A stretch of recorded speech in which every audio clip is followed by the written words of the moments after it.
율리우스 2세는 216대 교황입니다. 로마의 성 베드로 대성당, 새로운 성당을 신축하기로 계획을 세웠습니다. 이 건축 자금이 필요했고 1506년에 처음으로 면죄부를 발행하기 시작을 했습니다. 그리고 1513년 2월 21일에 세상을 떠났습니다. 떠나자마자 새로운 교황을 이제 선출하게 되는데요. 1513년 3월 11일에 217대 교황으로 레오 10세를 선출을 했습니다. 이분의 본명은 조반니 메디치이고, 이 메디치 가문은 굉장히 부유한 그런 아주 명문 가문 중에 하나입니다.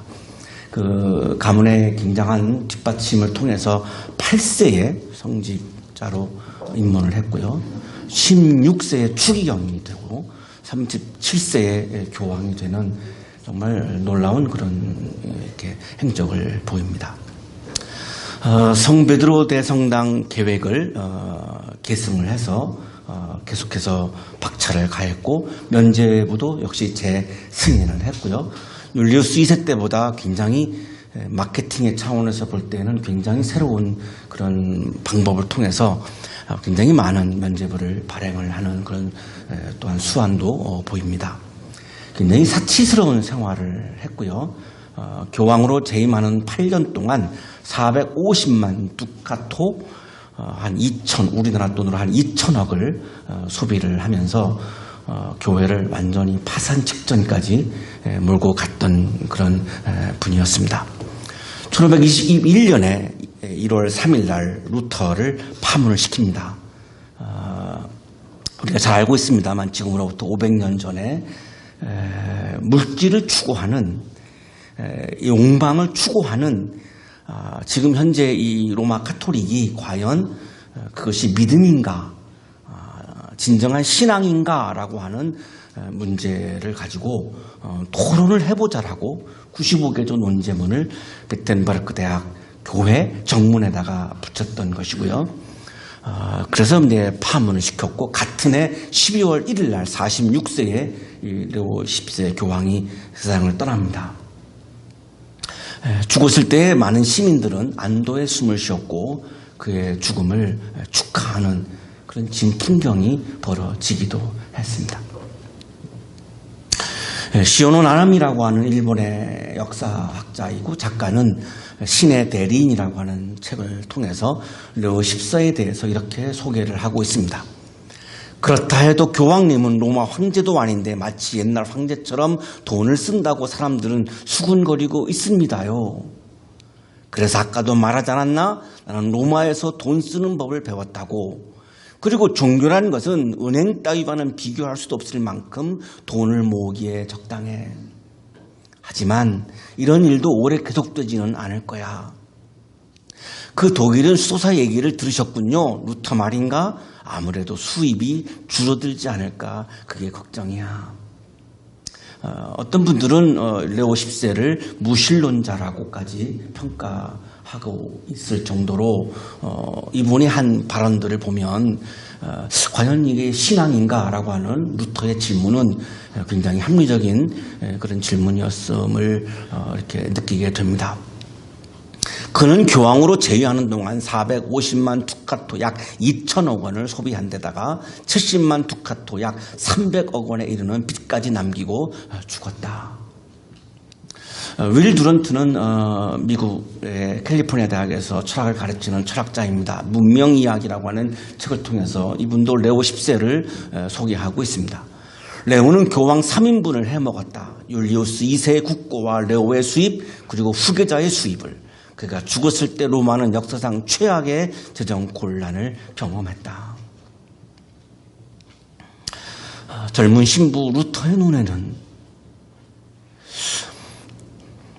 로마 카톨릭 교회가, 그리고 교황이 이렇게 물질을 추구하는 것, 성 베드로 대성당을, 화려한 성당을 지으려고 하는 것, 과연 이것이 하나님을 기쁘게 하기 위한 것인가, 자기 자신을 기쁘게 하기 위한 것인가라고 하는 질문을 던진 것이죠.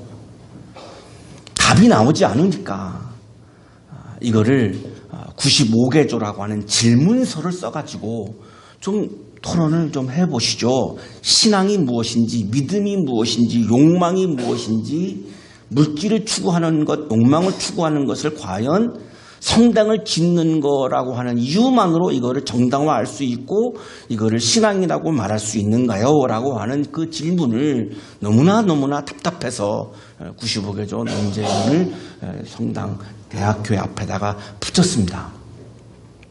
이 장면을 보면 레오 10세는 하나님의 기쁨보다는 자신의 기쁨과 물질을 추구했다고 보이고, 루터는 나의 기쁨보다는 물질보다는 하나님의 기쁨을 추구했음을 그렇게 느낄 수 있습니다.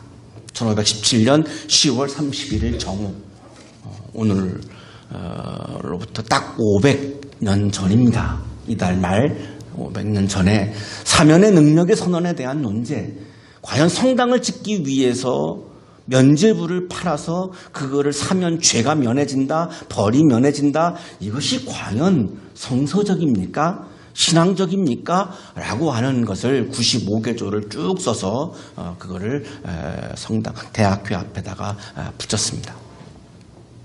지금 보시고 계시는 이 교회가 지금 현재 이렇게 존재하고 있는 비텐버르크 대학 교회 정문이고요. 저 정문 문 앞에다가 이렇게 대자보 형식으로 붙였던 것이고요. 이 95개조에 나타나 있는 루터의 신앙 고백은 5가지였습니다. 첫째는 오직 성경이다. 교황의 칙령보다, 면죄부를 팔아라고 하는 교황의 칙령보다 성서의 말씀이 더 우선한다. 둘째, 오직 그리스도. 교황이나 교회가 빛나는 것이 아니라 우리는 예수 그리스도를 위해서 우리는 신앙생활하는 것이다.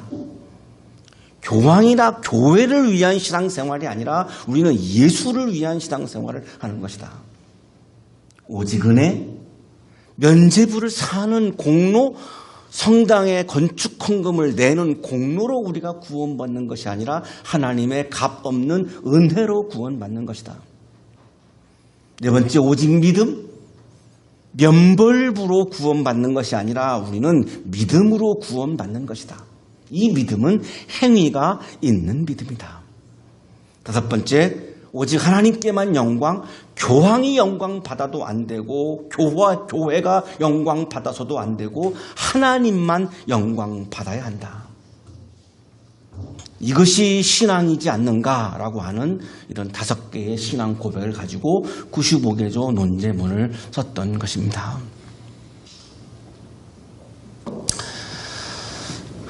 루터는 이 신앙 고백을 보면 95개 논제문을 천천히 정독해서 읽어보면 철저하게 자신의 기쁨과 물질보다는 하나님의 기쁨을 추구했던 그런 신부였던 것이죠. 내가 하루를 살아도 어떻게 하나님을 기쁘게 하며 살 것인가, 이것이 이 젊은 신부의 고민이었던 것입니다. 오늘 성서 일과는 사도 바울도 철저히 나의 기쁨보다는 물질보다는 하나님의 기쁨을 위해서 철저히 살았던 삶을 살았던 것을 우리에게 보여주고 있습니다. 바울은 2번째 선교 여행을 하면서 두로아에서 환상을 보았습니다. 이 두로아는 현재 터키 땅이고요. 아시아 대륙의 맨 서쪽입니다. 현재는 우리가 트로이 목마 부르는 그런 곳인데요. 여기에서 환상을 봅니다. 마케도니아는 지금 유럽입니다. 유럽에 있는 사람들이 꿈에 나타나서 우리에게 와서 말씀을 전해 주십시오라고 하는 이 환상을 보죠. 그래서 원래는 계획이 없었는데 이 아시아 대륙에서만 복음을 전하려고 했는데 이 환상을 보고 트로이를 떠나서 이제 유럽 대륙으로 말마라 해협을 넘어서 유럽 대륙으로 넘어가서 이제 빌립보에 가서 최초로 교회를 세우고 복음을 전하게 됩니다. 네아폴리를 거쳐서 빌립보에 도착을 했고 루디아 집에서 교회를 세워서 복음을 전했고, 그 복음을 전하면서 예수를 퀴리오스, 헬라어로 퀴리오스라고 주님이라고 이렇게 복음을 전했더니 로마 황제만 퀴리오스라고 불러왔기 때문에 이 지역에 사는 유대인들이 정치범으로 제소를 했고 그래서 감옥에 들어가게 됩니다. 굉장히 많은 매를 맞았다라고 우리 사도행전 16장 23절이 그렇게 우리에게 전해주고 있습니다. 큰 지진이 일어나서 바울이 감옥에서 나오게 됩니다. 그리고 이제 데살로니가로 갔습니다. 이 데살로니가는 빌립보보다 더 서쪽에 위치한 그런 곳이죠. 거의 이제 도주를 한 것이죠. 데살로니에 갔더니 거기에는 회당이 있었습니다. 그래서 회당에 가서 이제 말씀을 전하기 시작을 했습니다. 이 본문을 읽어보면 오늘 시간 관계상 읽지 않겠습니다만 우리가 지금 하고 있는 성서 일과를 여기서도 지켰다라고 하는 게 보여집니다. 물론 구약 성경만 있습니다만 이 절기별로 정해져 있는 성서 본문이 있었고 이 본문을 가지고 지금 바울이 유대인들에게 말씀을 전했던 것이죠. 그 말씀을 전하면서 바울이 강조했던 것은 예수는 그리스도다라고 하는 거였습니다. 이 그리스도라고 하는 말은 헬라어고 여기에 해당하는 히브리어가 메시아고 이거는 왕을 의미합니다. 예수가 메시아다, 예수가 그리스도다, 예수가 왕이다라고 전했더니 많은 유대인들이 이거를 받아들이지 못하는 거죠. 왕은 유일하게 로마 황제만 왕이다. 그래서 똑같이 빌립보에서처럼 정치범으로 또 몰리게 됩니다. 그런데 이방인들은 예수가 그리스도다라고 하는 복음을 받아들입니다. 왜냐하면 율법은 이방인과 유대인을 차별했지만 바울이 전하는 복음은 유대인과 이방인을 차별하지 않았습니다. 그렇기 때문에 이방인들은 굉장히 호의적으로 이 바울의 말씀을 받아들였고 복음을 받아들였고 유대인들은 굉장히 거부하는 참 진풍경이죠. 같은 이 사람이 유대인인데요. 진풍경이 그렇게 벌어졌던 거죠. 자, 그래서 다시금 또 정치범으로 제소를 하니까 바울은 베레아로 도주를 했습니다. 더 데살로니가에서 더 서쪽입니다. 그랬더니 데살로니가에 있는 사람들이 깡패들을 동원해가지고 이 베레아까지 사람들을 보내서 바울에게 테러를 가합니다. 굉장히 지독한 거죠. 사도행전 17장 13절에 그것이 증언되고 있습니다. 그래서 배를 타고 아테네로 건너갑니다. 이 아테네에서 말씀을 전했는데 굉장히 열매가 없었습니다. 그래서 다시 고린도로 갑니다. 지도에서 보시면 아테네에서 다시 고린도로 간 거죠. 이 고린도로 갔는데 바울을 도왔던 디모데가 데살로니가 교회에 남아서 목회를 하던 이 디모데가 이 고린도에 있는 바울을 찾아와서 이 데살로니가 교회에 대한 현황을 보고를 했는데 그 내용이 너무너무 좋은 내용이었어요. 굉장히 데살로니가 교인들이 핍박 속에서도 믿음을 지켰고 그리고 진정성 있는 그런 말씀을 전해주었던 바울에 대해서 아직도 잊지 못하고 굉장히 사랑을 아직도 하고 있다라고 하는 그런 좋은 그런 보고를 받고 바울이 너무나 기뻤습니다. 계속해서 말씀을 전하면서 핍박을 받고 도망을 치고 정치범으로 제소를 받고 감옥에 들어가고 이랬는데 그리고 많은 사람들이 다 복음을 거절한다고 생각했는데 데살로니가 교인들은 자기가 떠난 이후에도 그 믿음을 지키면서 그 핍박 속에서도 믿음을 지킨다라고 하는 이 보고가 너무나 고맙고 좋았던 거죠. 그래서 이 데살로니가 교인들을 칭찬하고 싶었고 격려하고 싶었어요. 그래서 고린도에서 데살로니가 전서를 기록을 한 겁니다. 믿음을 지켰던 데살로니가 교인들을 칭찬하고 격려하려고 썼던 성경책이 바로 오늘 우리가 성서 일과로 읽고 있는 데살로니가 전서입니다. 바울이 강조하고 싶은 것은 데살로니가 교인들은 믿음을 지켰다는 거죠. 그러면 여기서 바울이 말하는 믿음은 무엇입니까? 핍박과 탄압 앞에서도 그들은 믿음을 지켰다라고 하는 것인데 데살로니가 교인들은 핍박과 탄압 앞에서도 믿음을 지켰다라고 하는 것은 나의 욕망이나 나의 기쁨을 넘어선 거죠. 내가 힘들더라도, 내가 고통스럽더라도, 나의 욕망을 내가 내려놓는 그런 아픔이 있다 할지라도 나의 기쁨보다는 하나님의 기쁨, 하나님이 영광받는 거, 사람이나 교회가 영광받는 것이 아니라 하나님이 영광받는 것을 추구하는 것, 그것이 바로 믿음이다라고 바울은 그렇게 보고 있는 것입니다. 이거를 오늘 데살로니가 2장에서 바울은 분명하게 편지를 그들에게 써서 보내주고 있습니다. 형제자매 여러분, 우리가 여러분을 찾아가는 것이 헛되지 않은 줄을 여러분이 알고 있습니다. 드로아에서 바다를 건너서 빌립보에 갔고, 빌립보에서 데살로니가로 건너갔고, 데살로니가에 가서 복음을 전했죠. 자, 그런데 다시 도주를 했어요. 의미가 없었느냐? 의미가 없지 않은 거 여러분이 잘 알고 있죠. 지금 여러분이 믿음을 지키고 있는 거 보니까 굉장히 의미 있는 것이었습니다. 우켄에 아무런 쓸모없는 일이 아니었고 굉장히 의미가 있는 일이었음을 저는 굉장히 느끼면서 너무나 기쁨을 지금 내가 맛보고 있습니다. 지금 이렇게 고백을 하는 거죠. 여러분이 아는 바와 같이 우리가 전에 빌립보에서 고난과 모욕을 당했으나 빌립보에 있을 때 감옥에 들어갔고요. 굉장히 많은 매를 맞았고요. 이걸 데살로니가 교인들이 지금 다 알고 있는 거죠. 그래서 지금 이거를 얘기하는 거죠. 빌립보에서 제가 얼마나 많은 모욕과 고난을 받았습니까? 제가 왜 받았습니까? 제가 사리사욕을 취했습니까? 내가 욕심을 부렸습니까? 오로지 복음을 전하고 예수가 그리스도임을 전하는 거, 이거 하나만으로 나는 고난과 모욕을 받지 않았습니까?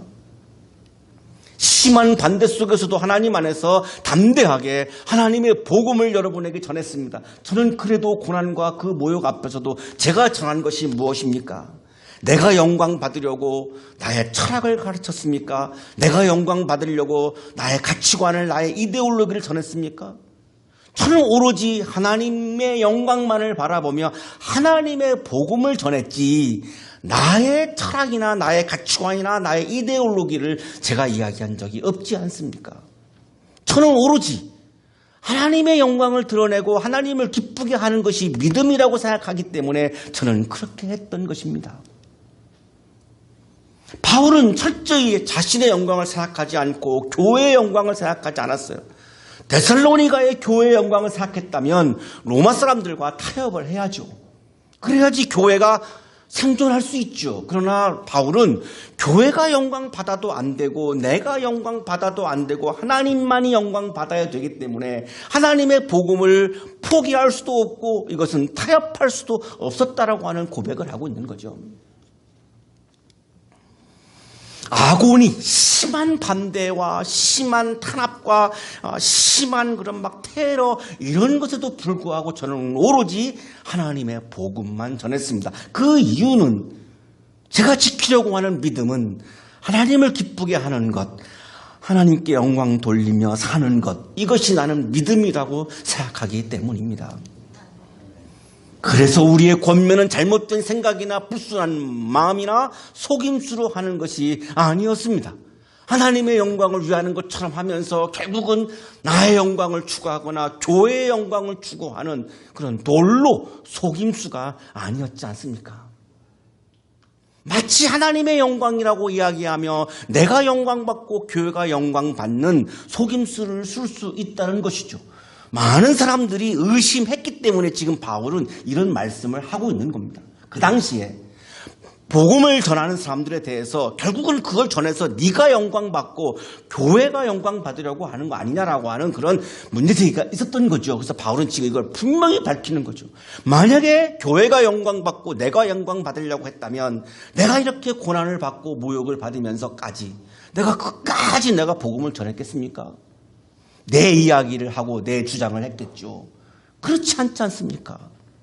내가 전한 것은 예수는 그리스도입니다. 예수가 왕입니다. 예수가 메시아입니다. 예수만이 구원자입니다. 이거 하나였지 않습니까?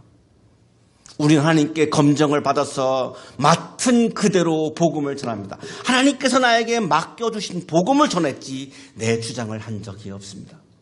우리가 이렇게 하는 것은 사람의 환심을 사려고 하는 것이 아니라 로마인들의 환심을 사면 데살로니가 교회가 유지가 되겠죠. 로마의 환심을 사려면 복음을 가지고 그냥 양보하고 타협하면 되죠. 진정한 왕은 로마 황제라고 한마디만 해버리면 데살로니가 교회는 보호받을 수 있죠. 그러나 사람의 환심을 살려고 어떻게 내가 복음을 전한다는 말입니까? 나는 사람의 환심을 살려고 복음을 전하는 것이 아니라 우리의 마음을 살피시는 하나님을 기쁘게 해드리려고 하는 것입니다. 하나님을 기쁘게 해드리려고 나는 오로지 복음을 전하는 것이지 다른 이유가 없습니다.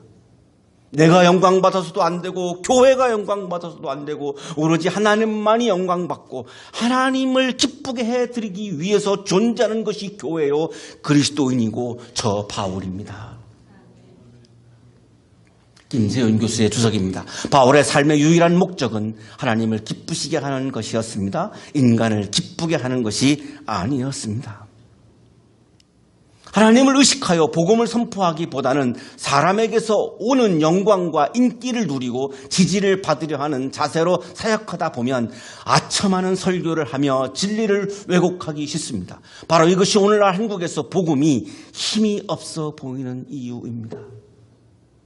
전부는 아닙니다만 일부 우리 100년이 넘은 우리 기독교 역사를 돌아보면 교회가 생존하기 위해서 복음을 약간 수정하고 왜곡해서 사람들의 그렇게 바라는 니드, 욕망 그것을 채워주는데 부합한 그런 말씀을 전한 측면이 있습니다. 고백하지 않을 수 없습니다. 그것은 복음의 왜곡이고 그래서 김세윤 성서학자는 그것이 한국교회가 지금 복음이 약화된 결정적인 이유였음을 우리들에게 이야기해 주고 있죠. 사람들은 돈을 많이 소유하고 싶고 권력을 소유하고 싶고 그때 하나님은 우리에게 물질을 주시는 분입니다. 권력을 주는 분입니다. 라고 설교하면 사람들은 많이 좋아하겠죠. 교회가 더 성장하겠죠. 지금 그것을 김세윤 교수는 이야기하고 있는 거죠. 일부이겠죠. 여러분이 아는 대로 우리는 어느 때든지 아첨하는 말을 한 일이 없습니다. 저는 복음을 전하면서 사람들에게 아첨한 적이 없습니다. 사람들의 인기를 얻기 위해서 내가 인기를 얻으려고 내가 영광 받으려고 교회가 커지려고 교회가 영광 받으려고 복음을 이야기하지 않고 사람들에게 아첨하는 설교를 한 적이 없습니다. 구실을 꾸며서 탐욕을 부린 일도 없습니다. 내가 영광 받으려고 하고 교회가 영광 받으려고 하는 것은 신앙이 아니라 탐욕입니다. 그래서 저는 그런 탐욕 때문에 복음을 전하지 않았습니다. 이것은 하나님께서 증언해 주십니다. 바울은 자신이 하나님을 복음을 전하는 것은 사람을 위한 아첨도 아니고 플레오넥시아스 탐욕을 위한 것도 아님을 굉장히 강조하고 있습니다. 우리는 또한 여러분에게서든 다른 사람에게서든 사람에게서는 영광을 구한 일이 없습니다. 내가 사람들로부터 영광 받으려고 교회를 세우고 사람들로부터 영광 받으려고 내가 말씀을 전하고 저는 그런 적이 없습니다.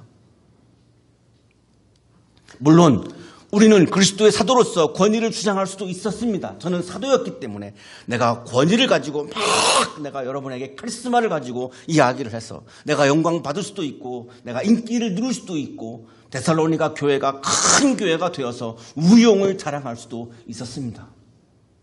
그러나 우리는 여러분 가운데서 마치 어머니가 자기 자녀를 돌보듯이 유순하게 처신했습니다.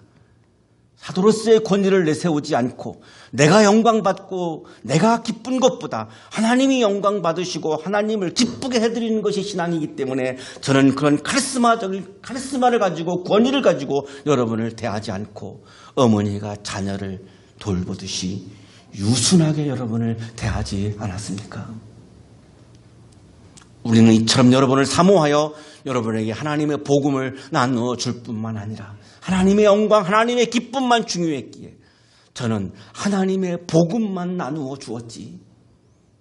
나의 영광을 위한, 나의 기쁨을 위한, 나의 인기를 위한 나의 이야기를 나눈 적이 없지 않습니까? 우리는 목숨까지도 기쁘게 내줄 생각이었습니다. 내 영광이 중요하고 내 기쁨이 중요하고 교회의 영광이 중요하고 교회의 기쁨이 중요하다면 어떻게 목숨을 내줄 수가 있겠습니까? 내 목숨을 유지해야 내가 영광받고 이 교회가 유지가 되어야 상존해야 교회가 영광받는데 여러분 돌아보십시오. 제가 한번 말씀을 전할 때에 어떻겠습니까? 목숨을 내걸면서 죽음을 당할 것을, 로마 군인들한테 죽임을 당할 것을 감수하면서 복음을 전하는 걸 여러분 보시지 않았습니까? 그렇다면 제가 복음을 전하는 것은 나의 영광과 나의 인기와 교회의 영광을 위한 것이 아니라 오로지 하나님의 영광과 하나님의 기쁨만을 위한 것이 분명하지 않습니까? 푸시카스, 목숨까지도 내줄 수 있었던 것은 철저히 제 안에 하나님의 영광, 하나님의 기쁨을 위해서 사는 것이 믿음이다라고 하는 그 마음이 제 안에 있었기 때문입니다.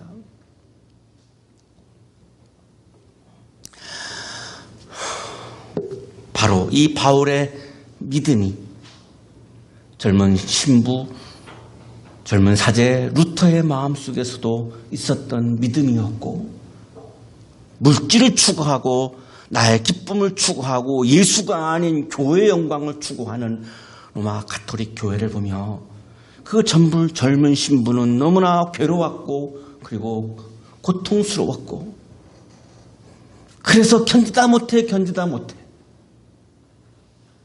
로마의 교황의 권위를 흔들지 아니하며 로마 교황의 지위를 부정하지 아니하며 그것을 다 인정하고 존중하며 그런 글을 다 써놨습니다.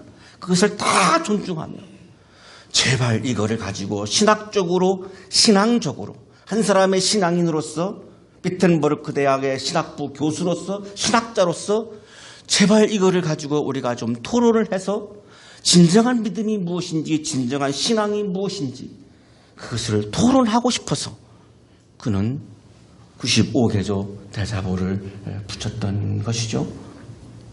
성령의 역사로 그는 예상하지도 않았던 그런 불길 같은 유럽 전역에 이 운동이 번져나가기 시작했고, 그런 자기가 의도하지도 않았던 그런 소용돌이 속에 휘몰리게 되었고, 결국은 레오 10세로부터 파문을 당했고, 그래서 결국은 개신교회가 탄생을 하게 되는 그런 역사를 우리가 오늘 500주년을 맞이하면서 보고 있습니다. 루터의 그 믿음은 철저히 바울이 먼저 루터보다 앞서서 고백하고 이야기해 주었던 믿음이었습니다. 기독교 신앙은, 기독교 믿음은 사람이 영광받고 교회가 영광받는 것은 욕망이고, 하나님이 영광받고 그 하나님을 기쁘게 해드리기 위해서 우리가 살아가는 삶, 그것이 믿음이다, 신앙이다 라고 하는 것을 500주년을 맞이하며 우리의 마음속에 그런 마음을 주고 계십니다. 이 믿음이 우리 한국교회에서 다시 회복되고 살아나기를 축복합니다. 거룩하신 주님, 우리의 마음속에 하나님을 기쁘게 해드리려고 하는 신앙과 믿음이 가득 차도록 은혜 내려 주옵소서. 예수 그리스도의 이름으로 기도하옵나이다.